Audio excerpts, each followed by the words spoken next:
Hello दोस्तों, आज की इस वीडियो में हम अभ्यास प्रश्न बैंक विज्ञान को हल करेंगे। विज्ञान में हमें प्रश्न क्रमांक 113 से हल करना था, तो इस वीडियो में हम प्रश्न क्रमांक 113 के आगे हल करेंगे। यदि आपने इससे पहले वाले प्रश्नों को हल नहीं किया है तो चैनल की प्लेलिस्ट में जाएं, वहां से वीडियो देखें और उनको हल करें। प्रश्न क्रमांक 113 है, समाप्त होने वाले प्राकृतिक संसाधन हैं। प्रश्न 113 है, इसमें बताना है कि समाप्त होने वाले प्राकृतिक संसाधन कौन से हैं। ऑप्शन ए लिखा, प्राकृतिक में प्रकृति में सीमित मात्रा में होती हैं, प्रकृति पर निर्भर नहीं होती हैं। ऑप्शन सी, प्रकृति में असीमित मात्रा में होती हैं। ऑप्शन डी, मानवीय क्रियाकलापों से समाप्त नहीं होती। तो क्या कारण है समाप्त होने का प्राकृतिक संसाधनों का? तो इसका सही आंसर होगा ऑप्शन नंबर ए, प्रकृति में सीमित मात्रा में होती हैं। फिर प्रश्न क्रमांक 114 है, भारत में पेट्रोलियम संरक्षण अनुसंधान संघ लोगों को सलाह देती है कि गाड़ी चलाते समय किस प्रकार पेट्रोल डीजल बचाएं। अपनाए गए तरीकों में से कौन सा तरीका सही नहीं है। अब बताना है कि कौन सा तरीका सही नहीं है। ऑप्शन ए लिखा, जहां तक संभव हो गाड़ी समान और मध्यम गति से चलाएं। ऑप्शन बी है, यातायात लाइटों पर अथवा जहां प्रतीक्षा करनी हो गाड़ी या इंजन बंद नहीं करें। फिर ऑप्शन सी है, टायरों का दाब सही रखें। ऑप्शन डी, गाड़ी का नियमित रखरखाव सुरक्षित करें। देखिए, जो ऑप्शन है जहां तक संभव हो गाड़ी समान और मध्यम गति से चलाएं, यह तो सही है, इसमें डीजल की अपनी बचत होगी।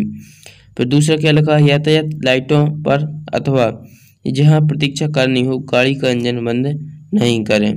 तो इसका ऑप्शन नंबर बी हो जाए यह गलत, क्योंकि जहाँ यातायात करती है वहाँ जैसे हमें 1 मिनट या 2 मिनट रुकना होता है तो हम क्या करते हैं, गाड़ी बंद करते हैं। तो इतने बंद कर देते हैं और फिर चालू करते हैं, तो यह हमें नहीं करना चाहिए। तो ऑप्शन बी इसका सही हो जाएगा। इस तरह हम प्रश्नों को हल करेंगे। आगे के प्रश्नों को हल करने से पहले आप सभी लोग से निवेदन है कि एक बार चैनल को सब्सक्राइब कर दें, फिर हम आगे के प्रश्नों को हल करते हैं। अब देखते हैं प्रश्न क्रमांक 115। 115वां प्रश्न है, नीचे दिए गए कथनों को ध्यान से पढ़िए। हमें कुछ कथन दिए गए, उनको पढ़ना है, फिर विकल्प हैं उसमें से बताएं कि कौन सा कथन सही है। देखिए, एक्स, यह एक जीवाश्म ईंधन है जिसका उपयोग तापीय शक्ति संयंत्रों में विद्युत उत्पन्न करने में होता है। वाय, वह एक संरंध्र है और काला पदार्थ है तथा कार्बन का शुद्ध रूप है। जेड, वह लगभग 200 पदार्थों का मिश्रण है। तो अब बताना एक्स, वाई और जेड क्रमशः हैं। तो ऑप्शन ए लिखा है पेट्रोलियम, कोयला, गैस या कोक है। ऑप्शन बी लिखा है कोल, कोक, कोलतार, कोयला, गैस, पेट्रोलियम, पेट्रोल, पैराफिन या सीएनजी। ऑप्शन सी है सीएनजी, बिटुमेन, डीजल।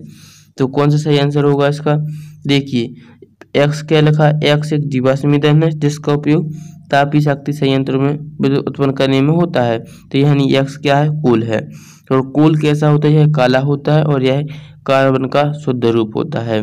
इसमें वह लगभग 200 पदार्थों का मिश्रण होता है। कोल में लगभग 200 पदार्थों का मिश्रण होता है, इसलिए ऑप्शन नंबर बी सही आंसर हो जाएगा। 115 का ऑप्शन बी सही है। फिर 116वां प्रश्न है, पहेली जल की कमी वाले क्षेत्र में रहती है, वह सिंचाई के लिए किस विधि का उपयोग करे कि वह जल व्यर्थ न होकर सीधे पौधों की जड़ों को मिले। अब देखना है कि जो पहेली है वह कहाँ रहती है, जहाँ पानी की कमी है और उसे सिंचाई की विधि अपनानी है। तो बताना है कि कौन सी विधि वह सिंचाई में अपनाए ताकि पानी की बचत भी हो और कम पानी व्यर्थ करना पड़े। तो ऑप्शन ए लिखा राहट विधि। ऑप्शन बी ड्रिप तंत्र। ऑप्शन सी डेगली। ऑप्शन डी है छिड़काव। तो किस विधि का उपयोग करें जिससे पानी की बचत हो? तो ड्रिप तंत्र है वह इसका सही आंसर हो जाएगा, क्योंकि ड्रिप तंत्र है जो इसमें बहुत पानी की बचत होती है। इसमें बूंद बूंद करके सिंचाई की जाती है। इसमें बहुत सी राड लगी होती हैं जिसमें हर पौधों के बीच में एक नोजल लगी होती है जिससे बूंद बूंद पानी गिरता रहता है। तो ड्रिप तंत्र इसका सही आंसर होगा ऑप्शन नंबर बी, इसमें पानी की बचत ज़्यादा होती है। तो पहेली को कौन सी विधि का उपयोग करना चाहिए? ड्रिप तंत्र का। सिंचाई के लिए ड्रिप तंत्र का उपयोग करना चाहिए। फिर प्रश्न क्रमांक आगे को देखते हैं। अगला प्रश्न है 117वां, जैविक खाद पौधों व फसलों के लिए वरदान है, निम्नलिखित में से कौन सा कथन ऊपर लिखे वाक्य के लिए औचित्यपूर्ण नहीं है। प्रश्न क्रमांक 117 है, यह क्या कह रहा है, जैविक खाद है वह पौधों व फसलों के लिए वरदान है। जो जैविक खाद होती है वह कैसी है, पौधों के लिए और फसलों के लिए, वह एक वरदान से भी कम नहीं है जैविक खाद। अब बताना कि जो नीचे हमें कुछ कथन दिए गए उनमें बताइए ऊपर लिखे वाक्य के लिए कौन सा औचित्यपूर्ण नहीं है, कौन सा औचित्यपूर्ण नहीं है। प्रश्न को एक बार अच्छे से पढ़ें। लिखा है प्रश्न में कि कौन सा वाक्य जो औचित्यपूर्ण नहीं है, तो अब हम बताएंगे उन विकल्पों को पढ़ेंगे कि कौन सा विकल्प है जो वह सही नहीं है ऊपर के वाक्य के अनुसार। तो देखिए प्रश्न 17 है, ऑप्शन ए में लिखा है इन्हें आसानी से भंडारित एवं स्थानांतरित किया जा सकता है, यानी जो जैविक खाद होती है उसे क्या हम आसानी से भंडारित एवं स्थानांतरित किया जा सकता है। फिर ऑप्शन नंबर बी है, निम्नलिखित में से कौन सा कथन ऑप्शन बी है, ये शीघ्रता से जल में घुल जाती हैं। जैविक खाद होती हैं जो क्या यह शीघ्रता से जल में घुल जाती हैं। ऑप्शन सी है, ये जल संग्रहण क्षमता को बढ़ाते हैं। ऑप्शन डी है, ये मिट्टी का गठन सुधारते हैं। तो बताइए इसका सही आंसर क्या होगा, ये शीघ्रता से जल में घुल जाती हैं। तो इसका सही आंसर होगा ऑप्शन नंबर बी। फिर अगला प्रश्न देखते हैं। प्रश्न क्रमांक 118वां प्रश्न क्या लिखा है, नीचे दिए गए चित्र में कोशिका का कौन सा भाग एक पुलिस की तरह है जो हर किसी कोशिका के भीतर और बाहर जाने नहीं देता। इसमें बताना 118 में एक चित्र दिया गया है आपको और बताना कि कोशिका का ऐसा कौन सा भाग है जो पुलिस की तरह कार्य करता है, यानी हर किसी को कोशिका के भीतर और बाहर जाने की अनुमति नहीं देता। तो ऐसा हमें बताना है। तो हम 4 ऑप्शन पढ़ेंगे फिर उसमें जो सही होगा उसको देखेंगे। आप पहले चित्र देखिए, इसमें से बताना है हमें कि कौन है जो पुलिस की तरह कार्य करता है कोशिका में।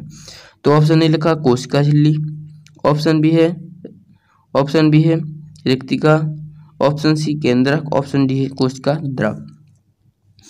तो बताइए पुलिस की तरह कौन कार्य करता है, यानी किसी वस्तु को अंदर और बाहर जाने नहीं देता। तो कौन है, कोशिका झिल्ली। कोशिका झिल्ली है जो है कोशिका के भीतर या बाहर नहीं जाने देती, कोई वस्तु को कोशिका के भीतर बाहर जाने नहीं देती। यह कौन करती है, कोशिका झिल्ली। तो यानी 118 का सही आंसर होगा ऑप्शन नंबर ए। फिर इस तरह से हम अगला प्रश्न करते हैं। प्रश्न क्रमांक 119वां प्रश्न है, नीचे दिए गए चित्र में आ, बा, सा, दा को क्रमशः पहचानिए। अब हमें क्या किया गया है, एक चित्र दिया गया है जिसमें हमें उनके नाम लिख दिए आ, बा, सा, दा। अब हमें जो नाम लिखे गए हैं आ, बा, सा, दा, इनको पहचानना है और जो विकल्प दिए गए उनमें से सही विकल्प में टिक लगाना है। तो देखिए आप चित्र देखिए, उसमें देखिए आ क्या है, बा क्या है, सा क्या है और दा क्या है। तो देखिए आ क्या है, आ है कोशिका झिल्ली, आ क्या है, यह कोशिका झिल्ली है। और बा क्या है, बा है रिक्तिकाएं, बा क्या है जी, बा है रिक्तिकाएं। फिर सा क्या है, सा देखेंगे तो सा क्या है, ये केंद्रक है। और दा है कोशिका द्रव, दा बिंदु किसको बता कर रहा है, कोशिका द्रव को। तो अब हम देखेंगे इनमें से सही आंसर कौन सा है। तो देखिए ऑप्शन नंबर सी है वह इसका सही होगा, क्योंकि इसमें सही क्रम लिखा है। आ लिखा है कोशिका झिल्ली, बा है रिक्तिका, ऑप्शन सी है सा बिंदु है केंद्रक के लिए और दा बिंदु है कोशिका द्रव के लिए। तो प्रश्न क्रमांक 119 का सही आंसर होगा ऑप्शन नंबर सी। फिर हम अगला प्रश्न करते हैं। प्रश्न क्रमांक 120।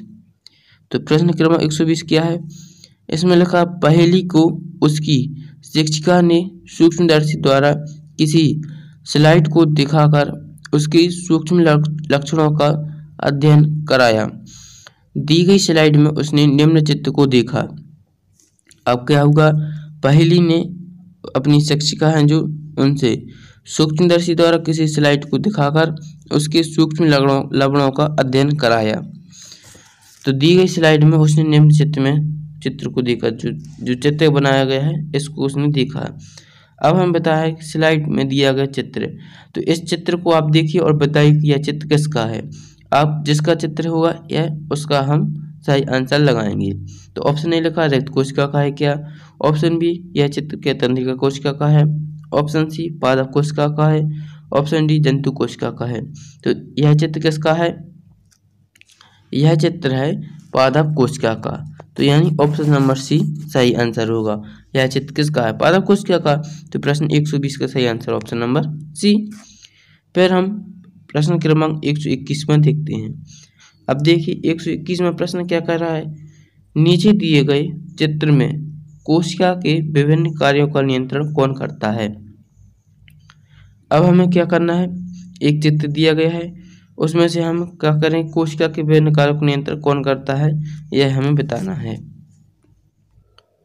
ऑप्शन ए में लिखा है कोशिका झिल्ली, ऑप्शन बी लिखा है रिक्तिका, ऑप्शन सी केंद्रक, ऑप्शन डी कोशिका द्रव। तो आप बताइए कि कोशिका के विभिन्न कार्यों को कौन सा नियंत्रण करता है। तो देखिए कोशिका भित्ति के विभिन्न कार्यों को नियंत्रण करता है केंद्रक। तो ऑप्शन नंबर इसका सी सही हो जाएगा। 121 का सही है और 121 का सही है ऑप्शन नंबर सी। फिर प्रश्न क्रमांक 122 है, चित्र में 4 बोतल दी गई हैं। अब हमें क्या किया है, एक चित्र है उसमें 4 बोतलों को दिया गया है जो समतल जगह पर रखी हैं तथा रबड़ के छोटे छोटे टुकड़ों से जुड़ी हैं। और यह कैसे जुड़ी हैं, रबड़ के छोटे छोटे टुकड़ों से जुड़ी हैं। यदि बोतल दाह में पानी भरा जाता है तो कौन सी बोतल सबसे पहले भरेगी। अब बताना है कि जो बोतल दाह है इसमें हम यदि पानी भरते हैं तो बताएंगे कि कौन सी बोतल है जो सबसे पहले भरेगी। तो ऑप्शन ए लिखा बोतल दा भरेगी, कि ऑप्शन बी है बोतल आ और बा भर जाएंगी, ऑप्शन सी है बोतल सा और दा भर जाएंगी, ऑप्शन डी है सभी बोतलें साथ भरती हैं। तो इसका सही आंसर होगा ऑप्शन नंबर डी, बोतल दा में हम पानी भरेंगे तो उनका पानी का लेवल है सभी बोतलों में एक साथ ऊपर बढ़ेगा, क्योंकि वह कैसे जुड़ी हैं, समतल में रखी हैं और चारों बोतल एक दूसरे से जुड़ी हैं। तो जब हम बोतल दा में पानी भरेंगे तो सबका लेवल ऊपर बढ़ेगा। तो इसका सही आंसर होगा सभी बोतल एक साथ भर जाएंगी। तो ऑप्शन नंबर डी इसका सही आंसर है। तो इस तरह से हमने इस वीडियो में प्रश्न क्रमांक 113 से लेकर 122 तक के प्रश्नों को हल किया है। तो यदि वीडियो अच्छा लगा हो तो चैनल को लाइक करें और सब्सक्राइब जरूर करें।